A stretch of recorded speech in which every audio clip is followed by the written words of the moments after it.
Hi, if you're looking for decluttering tips to help you live a healthier life, then you've come to the right place. I've worked with hundreds of people in their homes, helping them to find the life balance that they're yearning for and a home that's functional and organised and feels like somewhere where they can actually relax. Because many of the people I meet are completely stressed out and overwhelmed with their clutter. So when you experience stress, that's a hormone level rise in cortisol, which then affects your immune system, which then can affect your general health. So decluttering is good for the home, body and mind. And the first thing that you really have to address, and my top tip, is what's going on in your head. A lot of people get stuck when decluttering because they're overwhelmed with shame and with guilt. Shame at the condition that their home is in, guilt at the decision-making process that led them to buy all this stuff or accumulate all of this stuff. The first thing I say to people is please understand that you are not to blame, but you are responsible for sorting it out.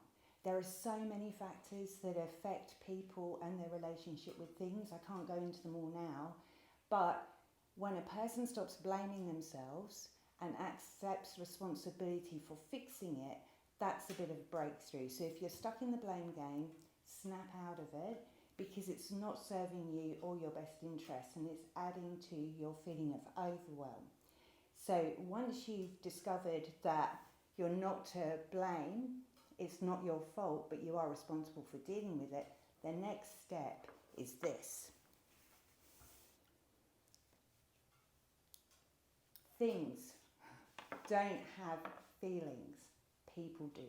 So then you're going to move on to, okay, I'm going to start dealing with my stuff and I'm going to exit some of this stuff, and I feel really bad about that because that thing is very special. Just remember, the thing doesn't have any feelings whatsoever. It's your feelings that you need to work through in relation to the thing. The third thing to remember is that it's really exciting to buy something, to search, select, purchase, bring it home, full of promise, full of potential, but that's where the excitement ends.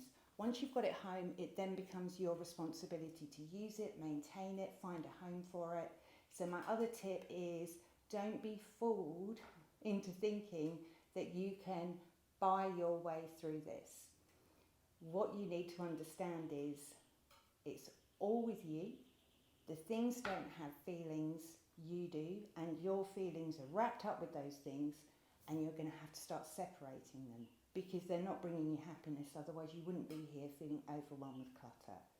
So, separate yourself from the things, easier said than done for some people. Number 4, big one, more storage is not the answer. My tip is do not buy any more storage if you're thinking about decluttering, because what that does is it means that people take their stuff, that clutter, and they put it into storage containers, creating more clutter that's slightly better organised. So if you actually look at the space that you have available in your home and start from there and make the items in your home fit in the space that you have rather than keep trying to add, which actually means you start to decrease because you're losing floor space, wall space, cupboard space. So small storage is not the answer. Number 5. Oh, easy. Less stuff equals less stress. Less stuff means that you have less stuff in your brain, which runs like a computer with all the tabs open. I bet if I said to you, do you have a problem with, say, your wardrobe? All the items in your wardrobe, or those that you can remember, will pop into your head.